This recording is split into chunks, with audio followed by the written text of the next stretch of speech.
Hey, what's going on, everybody? I was asked to step up to the plate and do a little bit of a breakdown going into the season. It's an AFC North breakdown, and unfortunately, the time changed on me, and I did not get to make that time. So I figured, hey, let me go ahead and do this on my own and put it out there for you. Just exactly what I think we're getting into in the NFL season. Let me start off with talking about myself. My name is Mark Maradei. I do the Original Sports Podcast with Mark Maradei and the Barbershop Crew. We have a new episode coming up next Thursday. We talk all NFL stuff, so it was a pretty good episode. We streamed that live, and I think everybody enjoyed that one and got to watch it. Let me get into this just a little bit more. So thoughts on Deshaun Watson is the first thing with the AFC North.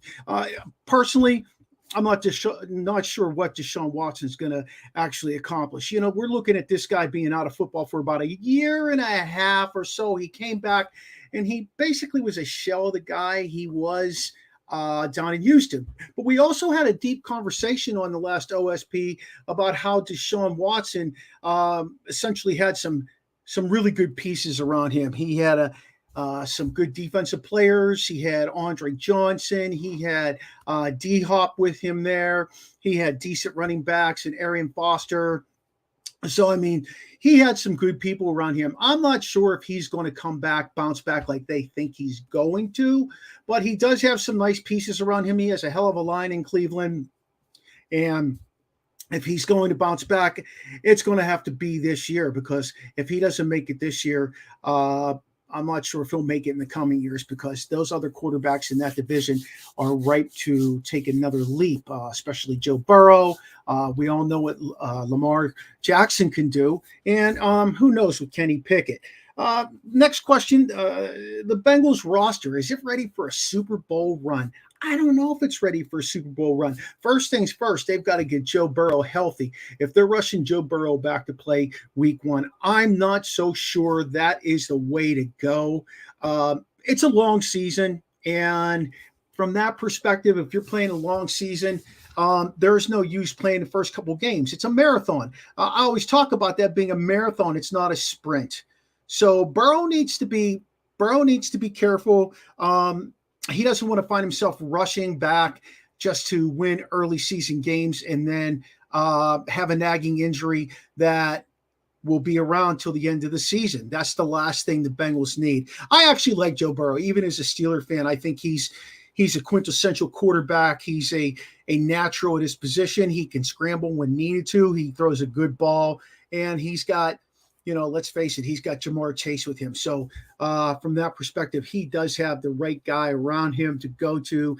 He's got Tyler Boyd, he's got T. Higgins, and Joe Mixon. I'm not a huge fan of Joe Mixon. I think Joe Mixon has a lot of things going on. So from that perspective, in terms of Mixon, he's got to produce for them, or they're going to move away from him inevitably. The Ravens got Lamar back. Is he enough? I don't know if he's enough. The way I see Lamar is like this, you guys. He is one hit away from being done. He hasn't finished the last couple of seasons, and that is kind of dangerous to continue to play with fire with Lamar. I do like their backups. I think that they put themselves in a good position that if something happens to Lamar, their backup, especially their number one backup, he's had enough experience that he can step in and do some things for them. But he is not Lamar from that perspective. They're going to rely on that run game. Hopefully they don't rely on Lamar as one of the primary carriers. And I think that's another reason that basically the Ravens find themselves in trouble. They don't necessarily see Lamar as a quarterback who can throw the ball based on the way they approach him, but they see him as a guy who's going to run the ball and do some things with his legs, which he's done. In fact, the Ravens, the last few years have been one of the top rushing teams, and that's simply because they have a quarterback that can rush for 1,000 yards a year. If you take his 1,000 yards off the table, give him, let's say, 300-400 yards, that changes the dynamics of that team. They also have been dealing with J.K. Dobbins, Gus Edwards. They had a lot of injured guys last year in the backfield, and they really need those guys to return 100% and healthy for them to function. And they added Odell Beckham. The guy sat out all last year. He's like 31 years old. I don't know. I don't know what we're going to get with Odell Beckham. It's not like he's going to come back and he's 26 and he took a friendly contract. At the end of the day, Odell Beckham is going to have to basically prove his worth. Even though he signed a small contract, he'll have to prove his worth in order for it to be a valuable asset for the Ravens. They keep saying they don't have anybody for Lamar to throw the ball to, but can Lamar throw the ball to anybody other than Matt Andrews? So, we've got that going on. Let me see who else we want to talk about. The Pittsburgh Steelers. Even though I'm a Steelers homer, born and raised, as you can see on my profile, I think they're going to have a great season. I look at it from the perspective that they were 7-2 down the stretch with Kenny Pickett last year. They lost a lot of games early in the season for one specific reason, and that was TJ Watt. Hopefully they keep a healthy TJ Watt. But the one thing the Steelers did go out and do this year that should help them quite a bit is the fact that they brought in good depth, and especially the outside linebacker. Nick Herbig was a golden child in terms of the exhibition game, the preseason, essentially, and he did a lot more than people ever expected him to do. And they got Marcus Golden, and Golden is still highly productive. So, maybe you can get more reps out of those guys and let TJ Watt and, Highsmith not have to play quite as much as they do to keep them healthy. So that's going to be interesting to see with the Steelers. And again, we're looking at Kenny Pickett as a guy who's coming in to replace a Hall of Famer. A Hall of Famer who left his mark on the Pittsburgh Steelers. But it was time for him to go. It was time for him to go like 3 years ago, to be honest with you. But he stuck around a little too long. And at the end of the day, hopefully Pickett can continue to grow. I know watching him in the preseason, he had 5 drives in the 3 preseason games. All 5 drives resulted in touchdowns. He made nice touch throws. He made nice pinpoint throws. He threw it to the right place in a couple of different times where his receiver was just going to be the only guy there to make that catch. And that was pretty essential for him to be able to do. I mean, he was highly criticized for having small hands, for not having the skills of what they need as a starting quarterback, a franchise quarterback. So he kind of has a lot to live up to. But, I keep going back to this, and I said this in our show on Sunday, the OSP. Kenny Pickett played at Pitt. Pitt and the Steelers facilities are essentially connected. The Pittsburgh Steelers have watched Kenny Pickett play for 5 years prior to even drafting him. They knew what they were getting with him. They were getting a strong leader who has a lot of qualities that they were looking for in their next franchise quarterback. Otherwise, I don't think Coach Tomlin would have went out and pushed for Kenny Pickett to be part of that organization. A couple more thoughts. We're going to go outside of the AFC North here.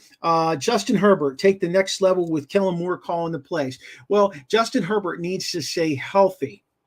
His receivers need to stay healthy. Keenan Allen is a hell of a receiver. He's been for years. The problem with Keenan Allen is he's always hurt. You know it, and I know it. And if he doesn't stay healthy, he's not going to help Justin Herbert. Austin Eckler, fantastic running back. I think they have all the pieces on offense if they keep a healthy offense. And they added, from that perspective, they added Quentin Johnston, who's a fantastic receiver from TCU. I don't know how they're going to rely on him early on, but they have a pretty good receiving core now. And Herbert just needs to take advantage of that, spread the ball around, keep the guys healthy, though.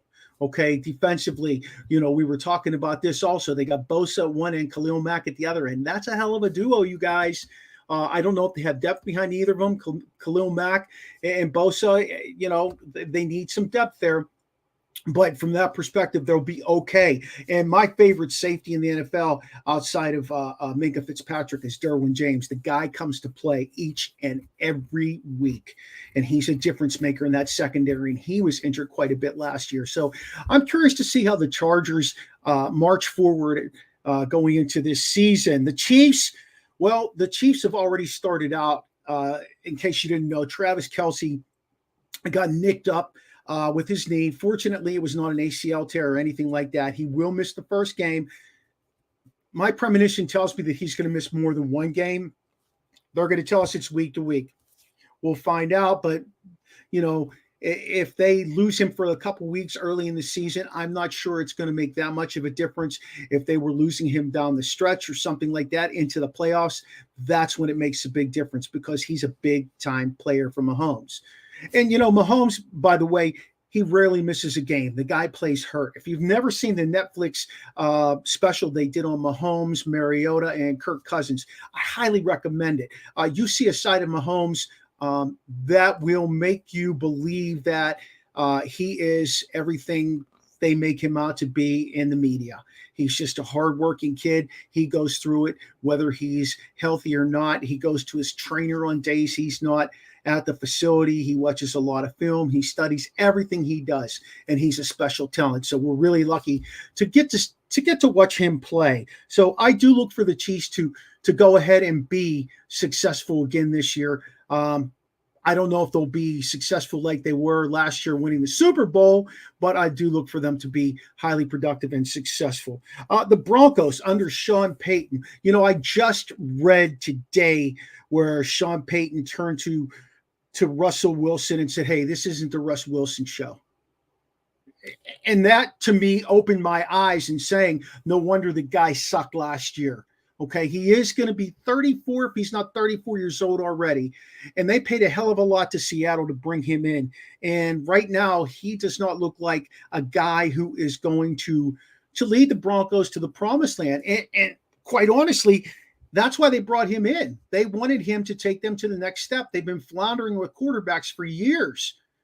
And, since Peyton Manning, and even Peyton Manning, at the end of it, like, he wasn't the reason they won the Super Bowl, you guys. He certainly wasn't the reason they won the Super Bowl. He just managed the game. For the Broncos, they got to be able to run the ball, and they're going to have to be able to play strong defense early on. And Russ Wilson is going to have to come around with some of these receivers. He's got some solid guys there, talking about Cortland Sutton, guys like that can play ball. You just got to get the ball in their hands. And Marvin Mims Jr., remember that name. If you haven't drafted yet, fantasy, remember Marvin Mims Jr. Early on in the season, he's going to be a starter. One of their top receivers went down. I can't remember the name right now off the top of my head, but one of their top receivers went down. So Mims is going to be one of the starters. He's looked really good in camp. He's made some great plays. So he could be the next number one guy out there. But again, it's all predicated on what Russ Wilson can do with him. Let's take a look at the Raiders here. Are they retooling? The Raiders have been retooling for a long time, everybody. I'm not sure if Garoppolo's the answer or not. Put the ball in Josh Jacobs' hands. I think that's where you start. Michael Mayer, get the ball in his hands. He's a young, strong, physical tight end. I think that's where you go. I wasn't sad that they lost Waller. Actually, he'll really help Daniel Jones with the Giants, and Meyer he'll help with the Raiders. But the Raiders also, they've got Max Crosby on defense, and they've got some people that fly to the ball. I'm not sure they're a competitive team like people think they are. I would not be surprised after 5 or 6 games if they're not doing what is expected of them with Garoppolo, that they go to Aiden O'Connell, who actually had a really good preseason. He could be that quarterback that nobody's ever heard of, that actually steps his game up and is a go-to guy. Let me see who else we're looking at. Future of the Bucs at quarterback. No, he's not on the roster. As much as I wish as much as I wish that quarterback was on the roster, because I'm no fan of the Bucks, their quarterback isn't on the roster. Baker Mayfield is not the future for them. I'm not sure what direction they're going to go. Will it be Derek May next year? They won't be around for Caleb Williams. He'll be gone right away unless they trade to get him. But it'll be interesting to see. Late breaking news here. Kittle actually practiced, so I expect Kittle to play week 1 against the Steelers, as I do Nick Bosa, who signed his new contract today. It was something like 5 years, $170 million, some crazy number for a defensive end. That'll make it interesting, but I'm not sure without as many reps as these guys need to play in that first game that they will be as productive as they would like them to be. And then let's talk Panthers just a little bit here, you guys. The Panthers at the end of the day are going to be in a rebuild again. I'm no Bryce Young fan. I'm going to be completely honest with you. I think he is a product of the system in Alabama. I think he did a good job being a system quarterback, but I'm not sure he is the answer for Carolina. I'm glad they thought so. They spent a lot to get that kid, but in terms of the rebuild, they have brought in some people that are going to help them. They had a nice stretch at the end of the season, but again, I'm not sure that from my perspective, Bryce Young is the answer. So that's a little bit of my take on what's going on heading into week 1 of the NFL. It will be interesting to see how YouTube handles having the games. It will be interesting to see how many people actually buy into it. The price is actually higher than it was with DirecTV. So that kind of boggles me a little bit, and there is no way to make payments on it currently, so you had to buy it all up front.